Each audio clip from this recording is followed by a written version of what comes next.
की कार्रवाई भी की जा रही है सर, क्योंकि बार बार जो है सोशल मीडिया पर अगर रवि आजाद कह रहा है कि पुलिस और जो है जेपी दलाल उसको फंसाने का लगातार प्रयास कर रहे हैं, तो इस मामले में किस तरह से आगे इंटरव्यू किया जा रहा है?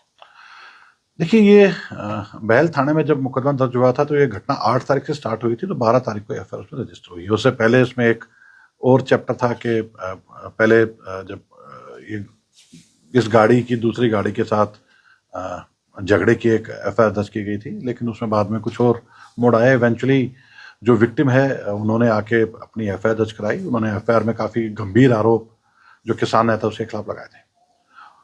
पुलिस ने बहुत ही निष्पक्षता के साथ इसमें अपनी इन्वेस्टिगेशन स्टार्ट की थी, और उसमें जो भी व्यक्ति सबसे पहले उस गांव में 8 तारीख की घटना में रवि की गाड़ी में थे, उनको पुलिस के द्वारा कल गिरफ्तार किया गया है।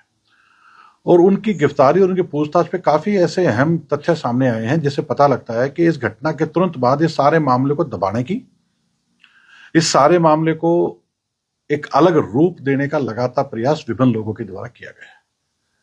मामला एक नाबालिग बच्ची के साथ जबरदस्ती का था। मामला एक दलित बच्ची के साथ गलत कार्य का था, जिसको लोगों ने अपने अपनी नजर से देखना स्टार्ट कर दिया। उन लोगों के क्या विचार हैं क्या नहीं, इस बात में मेरा बहुत ज़्यादा कमेंट करना नहीं बनता, लेकिन मेरा एक बात क्लियर कट है कि कोई भी किसी नाबालिग बच्ची के साथ, किसी दलित बच्ची के साथ कुछ गलत करेगा तो उसको भुगतना पड़ेगा। तो अभी इसमें 3 आदमी इसमें गिरफ्तार हुए हैं। उनकी पूछताछ में काफ़ी ऐसे अहम तथ्य सामने आए हैं कि सबूत के साथ छेड़छाड़, सारी कहानी को डिफरेंट मोड़ देना, विक्टिम और उसके परिवार के ऊपर पंचायत का माहौल बना के दबाव डालना कि वो पीछे हट जाएं, ये काफ़ी ऐसी चीज़ें आई हैं। तो और भी इसमें जो साक्ष्य इकट्ठे होंगे, एक एसआईटी इसमें बनाई गई है जो कि डीएसपी सिवानी श्री आर्यन चौधरी और उनके साथ एक लेडी इंस्पेक्टर और एसएचओ बहल, इनकी अध्यक्षता में की जा रही है। वो अपनी इन्वेस्टिगेशन कर रहे हैं, जैसे तथ्य आएंगे वो कार्रवाई करेंगे। इन्वेस्टिगेशन चल रही है।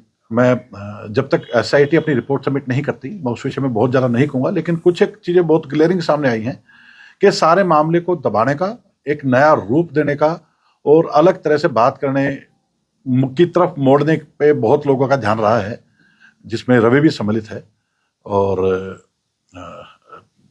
इस बात की तरफ के एक नाबालिग बच्ची को बहला फुसला के गलत उसके साथ कार्रवाई हुई है, उसकी तरफ मेरे ख्याल में लोगों का ज़्यादा ध्यान होना चाहिए।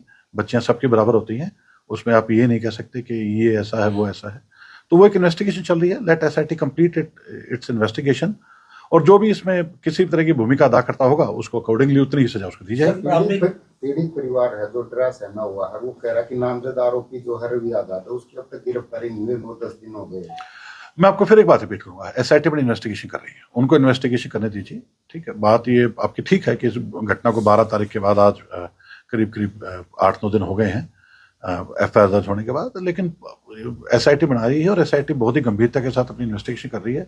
तो मुझे नहीं लगता कि जब तक वो अपनी इन्वेस्टिगेशन कंप्लीट कर लें तो किसी तरह की बात मुझे इस विषय में बोलनी चाहिए। सर, एक अहम बात, प्रारंभिक तौर पर रवि आजाद ने खुद पंचायत में कहा था कि उसकी गाड़ी इन्वॉल्व नहीं थी, एक्सीडेंट हुआ था, लेकिन उसके बाद रातों रात गाड़ी को दुरुस्त करवाया गया था। उसके बाद अब कल एक वीडियो जारी करके कहा है कि उसकी गाड़ी जरूर वो लेकर के गया था, उसका ड्राइवर लेकर के गया था। उसके बाद कहानी को पलटा गया। देखो यार, ये हम सभी जानते हैं, एक झूठ को छुपाने के लिए 100 झूठ और बोलने पड़ेंगे, ये वही कड़ी चल रही है। तो मैं इसको बात को विराम देते हुए एक ही बात कहूंगा कि अपराधी को इतना बड़ा आदमी नहीं होता कि उसके बारे में इतनी बातें की जाएं। उसने जो काम किया, जो कुकृत्य किए हैं, उसकी सजा उसको कानून देगा। एक सवाल सर, रवि क्या जांच में सहयोग कर रहा है? मैं आपको फिर कह रहा हूँ, एसआईटी को इन्वेस्टिगेशन करने दीजिए। Let SIT complete its investigation. जो भी तथ्य आएंगे आपके साथ साझा किए जाएंगे, प्रेस नोट इश्यू किया जाएगा। हाँ, थैंक यू।